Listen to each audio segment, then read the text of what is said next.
Assalamualaikum warahmatullahi wabarakatuh. Selamat pagi semuanya.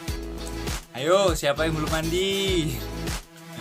Oke, di sini yang belum mandi dulu ya. Oke, di sini kita akan membahas tentang muatan IPA.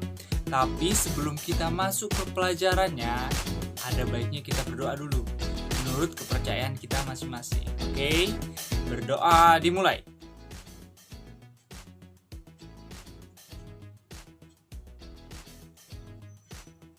Berdoa selesai.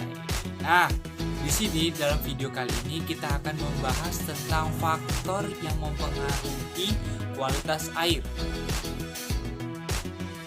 Nah, Bapak yakin semuanya pasti tahu sungai kan?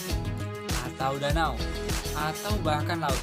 Pasti tahu dong. Sekarang pertanyaannya itu adalah, apakah air sungai atau danau bisa kita konsumsi atau untuk kebutuhan sehari seperti memasak?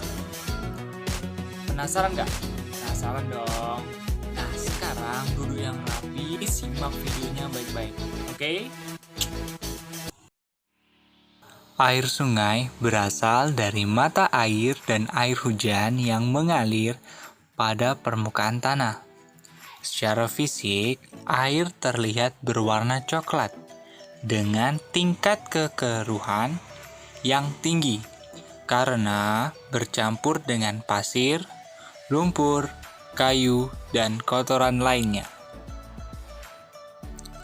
Kualitas air sungai juga dipengaruhi oleh lingkungan di sekitar aliran sungai. Secara umum, kualitas air sungai di daerah hilir atau muara lebih rendah dibandingkan di daerah hulu atau mata air.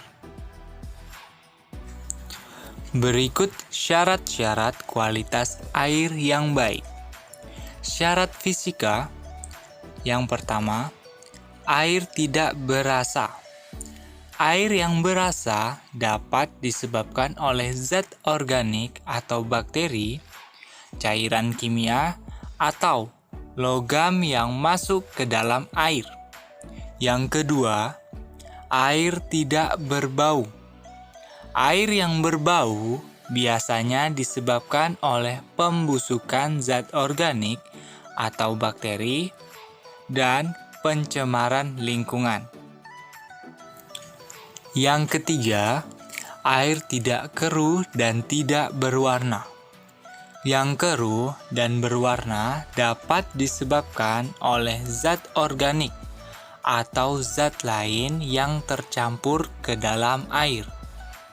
Yang keempat, air tidak memiliki endapan.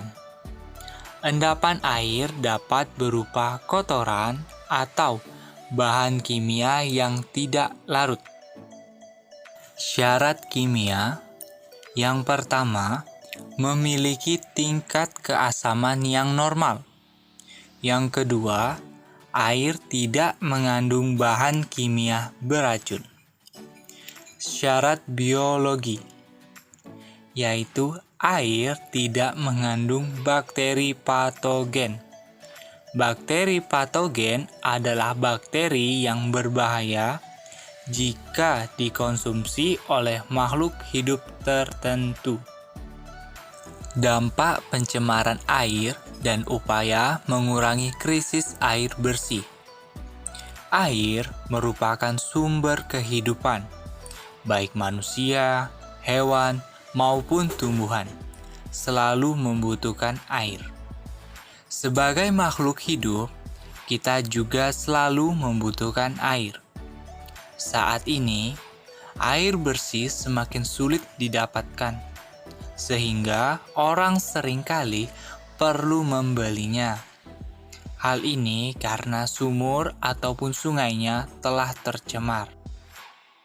Pencemaran air biasanya disebabkan oleh limbah industri, sampah kemasan makanan atau minuman, sisa detergen, dan pestisida.